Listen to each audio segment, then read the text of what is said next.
नमस्कार, आप देख रहे हैं जेके 24/7 न्यूज़ में आर्यन त्यागी। और आज मेरी मौजूदगी है बक्करवाला मुंडका टोल प्लाजो पर। जी हाँ, 17 अगस्त 2025 को UER2 अर्बन एक्सटेंशन रोड 2 का उद्घाटन बड़े ही भव्य से हुआ था, जिसके जिसके तहत हमारे देश के प्रधानमंत्री नरेंद्र मोदी जी ने इसका उद्घाटन करा था। तो यहाँ पे जब ये NH हाईवे का जो ये काम चल रहा था, यानी कि लोगों की ज़मीन ली गई थी निजी गाँव वालों की, तो नेशनल हाईवे की तरफ से उन्होंने इनको आश्वासन दिया था कि इनका जो निजी टोल है गांव वालों का वो बिल्कुल फ्री किया जाएगा। लेकिन आज गांव वाले इसके प्रदर्शन में हैं, क्योंकि उनका टोल फ्री नहीं किया गया है। बताया जा रहा है कि 235 रुपये का एक साइड से टोल है और 350 रुपये का दोनों साइड से।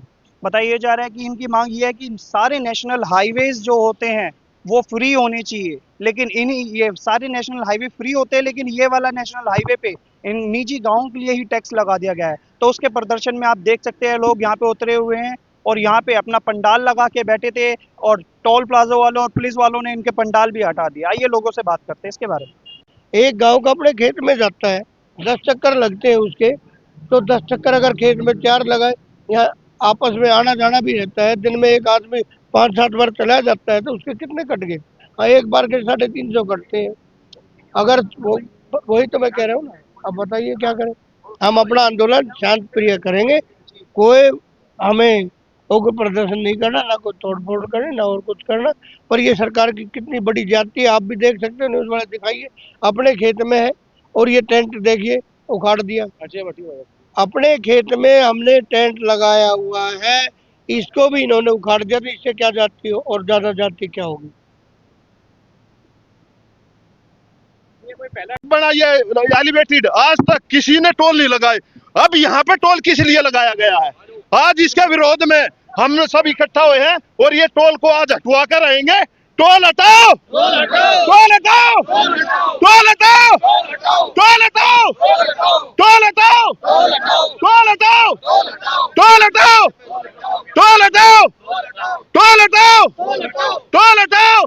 जैसा कि आप देख सकते हैं, ये मुंडका गांव के लोग यहाँ पर आ चुके हैं अपना धरना लेके, और सारे नाराबाजी कर रहे हैं टोल हटाओ को लेके। और इनकी भी मांग यही है कि दिल्ली के अंदर टोल नहीं होना चाहिए, फिर भी इतना बड़ा टोल लगा दिया और वो भी इतना महंगा। इनका मानना यह है कि आसपास के निजी गांव के लिए टोल फ्री होना चाहिए। क्या लगता है कि आने वाले समय में जब चुनाव होगा तो क्या होगा? मैं सुबेदार वीर सिंह चौहान। आप यहीं के रहने वाले? मैं हरियाणा से हूँ अच्छा, और मैं दिल्ली में रहता हूँ। तो आप इनका साथ दे रहे हैं इस प्रदर्शन के? इनका ही साथ नहीं, पूरे देश में ये टोल टैक्स है। सुनो भाई रे, TOOL, टोल टैक्स। क्या नाम है? Toll tax. इसको उल्टा कर दो, LOOT। क्या बन गया? लूट टैक्स। जब सरकार हम लोगों से हर चीज में, गाड़ी जब लेते हैं रजिस्ट्रेशन के टाइम पे रोड टैक्स लेती कि नहीं लेती? लेती है। पेट्रोल गाड़ी में डालते हैं, पेट्रोल गाड़ी में डालते हैं, उसमें भी दुनिया भर का टैक्स। जितना रेट टैक्स उसका रेट अपना पेट्रोल का नहीं होता, डीजल का नहीं होता, उससे डबल टैक्स होता है। आप बताइए, जो सरकारें हमें जो है रोड नहीं बना के दे सकती, वो सरकार रहने के लायक है क्या? बताओ मेरे नौजवानों, ये जरूरत है आप लोगों की।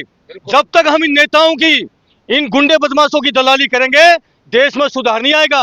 रोड पे मैं भी चलता हूँ, मैं रिटायर्ड सूबेदार हूँ। जब जैसे टोल टैक्स आता है तो छाती धड़कने लगती है, माँ ये जम के दूध, यहाँ भी 200-250 की पॉकेट काटेंगे हर आदमी। आप सब चलते हो नहीं चलते हो? ये टोल टैक्स होने चाहिए देश में? नहीं होने चाहिए। और मैं तो अपील करता हूँ, या तो सरकार उखाड़ ले। ये चंबल के डाकू थे ना, चंबल के डाकू, जो चंबल में तो पुलिस ने पकड़ लिया उनको। वो चंबल के डाकू जाके बैठ गए संसद में। कहाँ पे बैठ गए? संसद में बैठ गए भाई। विधानसभा संसद में डाकू बैठ गए, और जब तक डाकू बैठेंगे जनता को नुआ लुटेंगे भाई। गलत। पुलिस वालों का तो काम है, उनका ड्यूटी। ये तो ड्यूटी कर रहे हैं भाई, ये तो हमारे भाई हैं, इनका कोई कसूर नहीं। ये तो ड्यूटी बेचारे करेंगे, लेकिन ये सारा कसूर है नपुंसक नेताओं का। वो देश को लूट के खा रहे हैं। यदि वो देश की जनता को अगर रोड नहीं बना सकते, बिजली पानी नहीं दे सकते, तो पिंजरा खाली करे, देश जो है खड़ा हो सके। पाटा था, हमारे एक भाई ने बोला कि भाई ये क्यों पाट दिया आपने, जो ये टेंट है। तो ये कांस्टेबल थे यादव जी, वे बोले ना जीवन ना पाड़ा, बताओ क्या करोगे। मतलब गुंडागर्दी दिखाने के उस पर आ गए यार। हम जी बोल भी नहीं सकते, प्रदर्शन भी नहीं शांति पड़ते। SS यादव था उस कांस्टेबल का नाम, जिसने ऐसा बोला था, मन ना पड़वाया। बताओ कि क्या बात होगी, क्या करोगे बताओ मेरा। ऐसे बोल रहे हैं। ये तो जी गुंडागर्दी पे आ गए पुलिस वाले, गलत बात है ना ये तो जी। हम अपनी जमीन में अपने खेत में टेंट लगा हुआ भंडारा करे कुछ भी, हमारी जमीन है, अगर हम अधिकार है हमारा, अगर हम रोड के बीच में कुछ कर रहे हैं, टोल में कोई प्रदर्शन कर रहे हैं तो मानना चाहिए हमारा टास्क है। हम अपनी जमीन है, हमारी प्राइवेट जमीन है, किसान की जमीन है, हमारा खेत, हम उसमें कुछ भी करें, उसमें टेंट पड़वा दिया हमारा, पहली बात तो कोई बात ना पड़वा दिया, और टेंट पाड़ा है टोल वाले ने, पुलिस वाले लठ ले खड़े थे, हम इतना कही कि पाट दिया, फिर न्यू कही जी क्यों पाट दिया, एक कांस्टेबल थे एस यादव साहब, न्यू बोले जी हमने पड़वाया, बताओ क्या करोगे। तो पुलिस वाले टोल वालों के साथ हैं। हाँ बिल्कुल टोल वालों के साथ है जी, बिल्कुल समर्थन में उनके में।